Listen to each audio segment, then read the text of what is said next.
जब भारतीय सेना ने दिखाई ताकत, पाक को चेतावनी से लेकर पीएएफ के जेट गिराने तक भारतीय सेना ने समय समय पर अपनी ताकत और रणनीतिक कौशल से पूरी दुनिया को चौंका कर रख दिया है।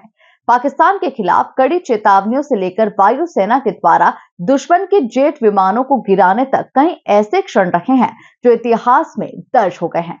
आइए नजर डालते हैं भारतीय सेना के ऐसे टॉप 10 गौरवपूर्ण क्षणों पर।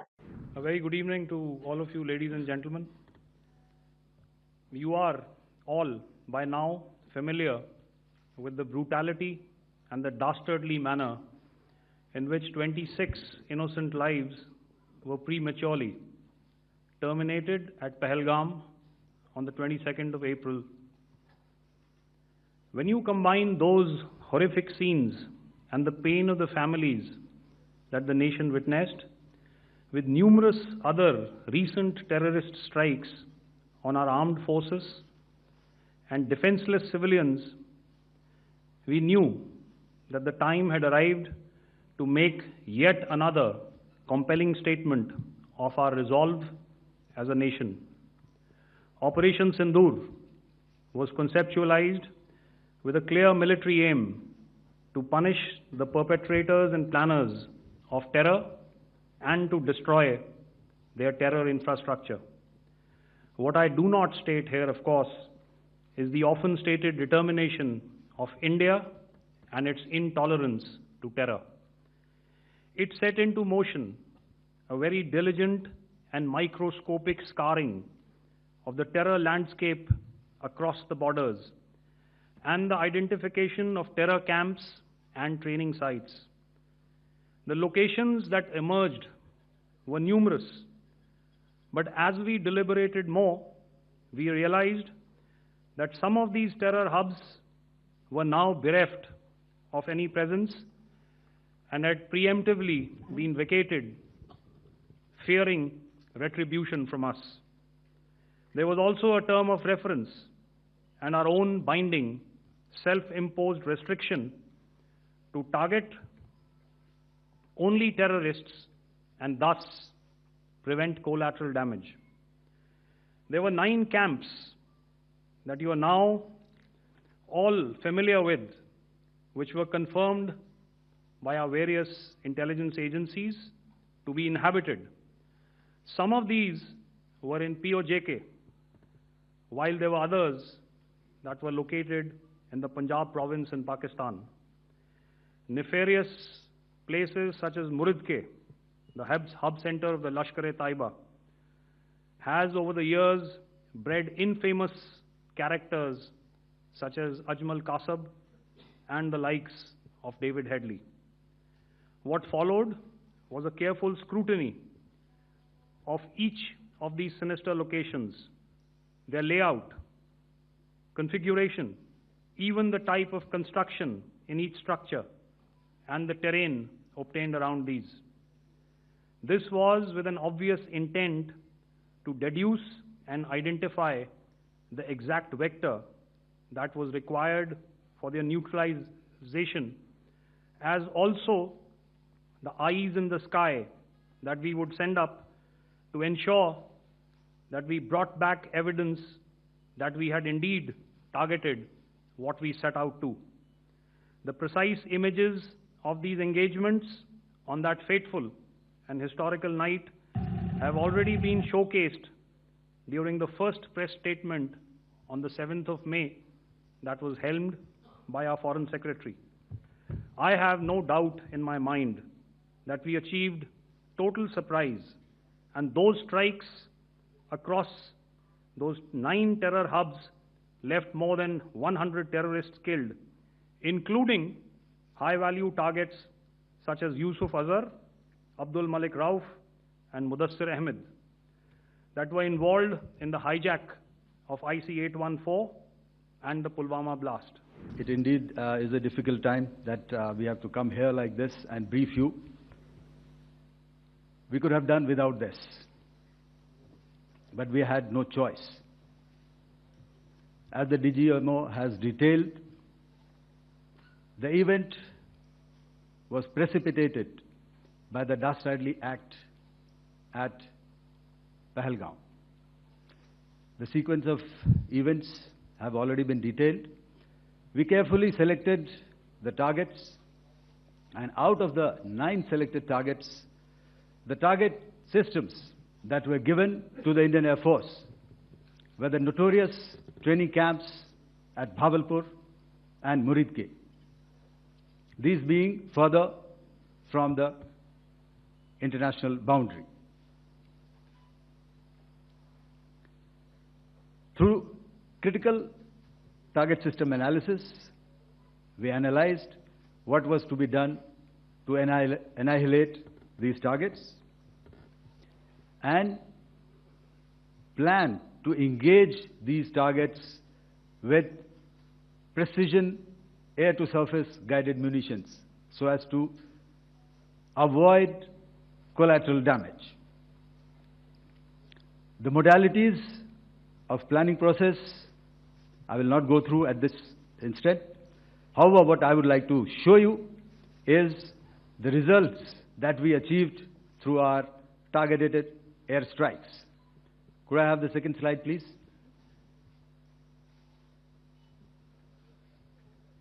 Yeah, change, please.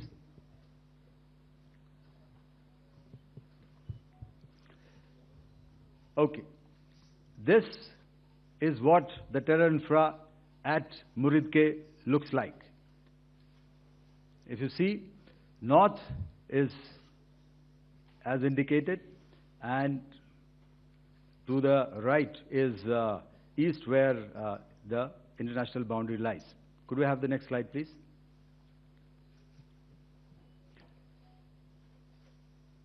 Orientating. Just go back to one slide. Okay. Please have a look at this red building, the series of buildings out here,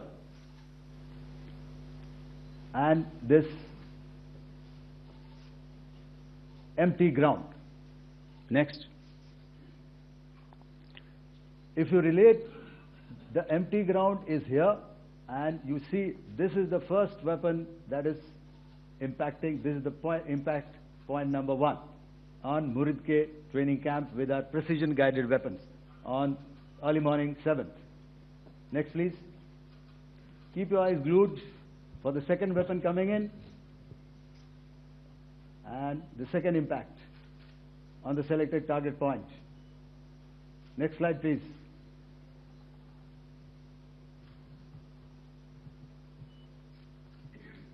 Third weapon, third impact. Continue. And fourth weapon, fourth impact. So through these targeted and precision targeting, we addressed the target at Muridke, which was the terrain infrastructure. Can you hear me? All right. Okay, I'll come closer to the mic. Now we go to the next target, which is the Bhavalpur training camp. Next slide, please. Okay, just wait. So the effect, if you see, the impact point, if I can point out, this is the impact point. The ammunition has gone through the roof and it has created a blast inside, the photographs of which you would have, all of you would have seen. And the red building, after that, there was this double-story building. It has been completely decimated by precision targeting. Next, please. The target system, which was in the north, a series of buildings. I will show you how it looked. Next. Completely destroyed by our precision targeting. Good evening, ladies and gentlemen. In the aftermath of the cowardly attacks on innocent tourists at Pahalgam in Jammu and Kashmir by Pakistani-sponsored terrorists on 22nd April, the Indian Navy's Carrier Battle Group, surface forces, submarines, and aviation assets were immediately deployed at sea with full combat readiness in concert with the Joint Operation Plan of the Indian Defence Forces. You may be aware that we tested and refined tactics and procedures at sea during multiple weapon firings in the Arabian Sea within 96 hours of the terrorist attack. The aim was to revalidate our crew, armament, equipment, and platform readiness to deliver various ordnance on selected targets precisely. Thereafter, our forces remained forward deployed in the Northern Arabian Sea in a dissuasive and deterrent posture with full readiness and capacity to strike select targets at sea and on land, including Karachi at time of our choosing. The forward deployment of the Indian Navy compelled Pakistani naval and air units to be in a defensive posture, mostly inside harbors or very close to the coast, which we monitored continuously. The Indian Navy maintained seamless maritime domain awareness throughout the duration and was entirely aware of the location and movement of Pakistani units. In effect, we had and continue to have good battle space transparency using our maritime domain awareness grid. As you are aware, our response has been measured, proportionate, non-escalatory, and responsible from day one. Accordingly, the calibrated approach considered all options, including the ability of the Indian Navy for offensive action from and at sea. As part of this escalation control mechanism, the application of force by the Navy was planned in a synchronized manner in coordination with the Army and Air Force, the highlight being teams from the three services working closely in an integrated manner. Along with the kinetic actions by the Indian Army and Indian Air Force, the overwhelming operational edge of Indian Navy at sea contributed towards Pakistan's urgent request for a ceasefire yesterday. As we speak, Indian Navy remains deployed at sea in a credible deterrent posture to respond decisively to any inimical action by Pakistan or Pakistan-based terrorists. Thank you. Samno Varna, Jai Hind. On the night of 8th and 9th, starting as early as 22:30 hours, our cities had a mass raid of drones, unmanned aerial vehicles, UCAVs, starting right from Srinagar, going down right up to Nalia. It was a mass raid in waves, and it was relentless. However, we were prepared, and our air defense preparedness ensured that there is no damage on ground or to any of the intended targets that the enemy might have planned for. The difference between 7th night and 8th night was that on 7th night, he sent in his Yiha class of UAVs. However, these UAVs can go some distance, they are armed. However, on the 8th, less numbers of armed UCAVs were there or UAVs were there, and more numbers of quadcopters, maybe for surveillance or just for harassment of civilians. This continued till midnight. Our air defense preparedness ensured that there was no damage, that he wanted to up the ante and he wanted a fight, and we were up to the task. In a measured and calibrated response, we once again targeted his military installations, which included his SAM sites at Malirkant. This also included his surveillance radar sites at Lahore and close to Gujranwala. These were suitably addressed, and thereafter his drone attacks continued even till morning, which we countered, and during the daytime there was some respite. Here I would like to bring out another aspect. What we found was that while the drone attacks were being launched from somewhere close to Lahore, enemy had allowed his civilian aircraft to also continue to fly out of Lahore. Not only his own aircraft, but international passenger aircraft, which is quite insensitive, and we had to exercise extreme caution, even at the cost of some tactical disadvantage, to ensure that there is no damage to any of the civilian aircraft. And this was also brought out in our press briefing during the day.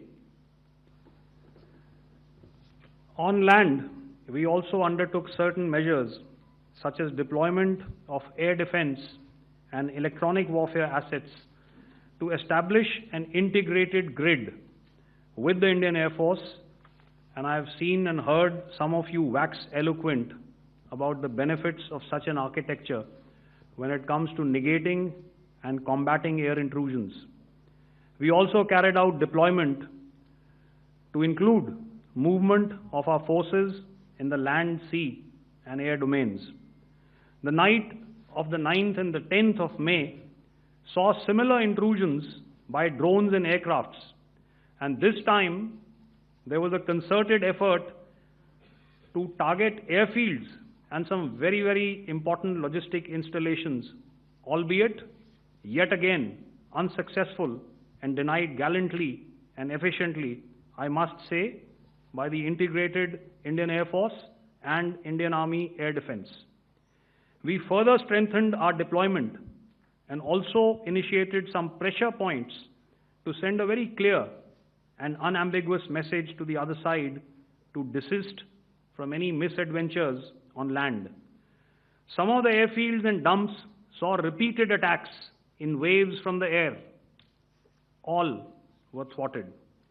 The Pakistan Army has reported to have lost approximately 35 to 40 personnel in artillery and small arms firing on the line of control between the 7th and the 10th of May. What the other side had probably also not reckoned with was the speedy and precise turnaround and hit back by the Indian Air Force.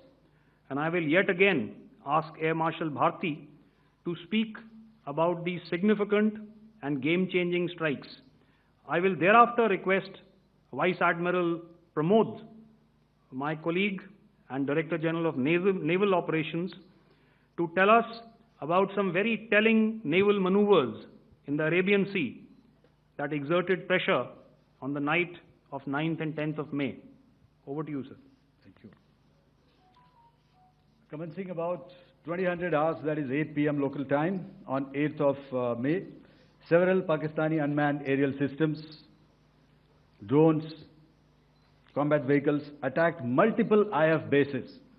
These included Jammu, Udhampur, Pathankot, Amritsar, Bhatinda, Nal, Dalhousie, Thois, Jaisalmer, Uttarlai, Falodi, Nalia. These were almost simultaneous and they came in waves. All our AD guns and other systems were waiting for them. All these waves were neutralized by our trained crew using the air defense systems that they have, and also some of them were utilized using our legacy systems like Pechoras and IF Summer, which we have recently acquired. And some were neutralized by the Garud snipers. There was no damage on ground from these incursions and these mass raids, if I could call them, from the Pakistani side. However, following these relentless attacks on our air bases, on our forward positions, and on our civilian targets, this was time to convey some message to our adversaries. And therefore, a decision was taken to strike where it would hurt. And towards that, in a swift, coordinated, calibrated attack, we struck his air bases, command centers, military infrastructure, air defense systems across the entire Western Front. The bases we struck include Chaklala, Rafiki, and mind you, Chaklala is Islamabad. Rahim Yar Khan, Sakar, sending a clear message that aggression will not be tolerated. This was followed by strikes at Sargoda, Bholari, Jacobabad. We also struck the C2 centers at Murid, the UAE complex at Murid, Rafiki, radar at Chunia, which I will show you, Rahim Yar Khan airfield, and the unmanned combat aerial vehicle hangar at Sakar. I would like to reiterate here that we have the capability to target every system at these bases and more. However, it was only a measured response to instill good wisdom to our adversary to refrain from further escalation. IF's response was directed only at military installations, avoiding civilian and collateral damage. I would now like to show you some of the effects that have been achieved as a result of our air operation.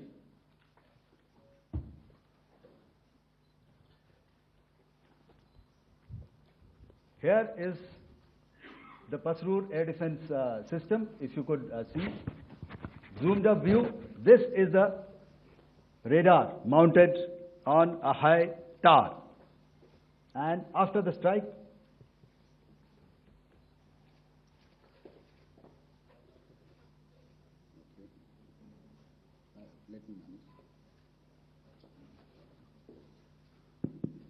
thank you.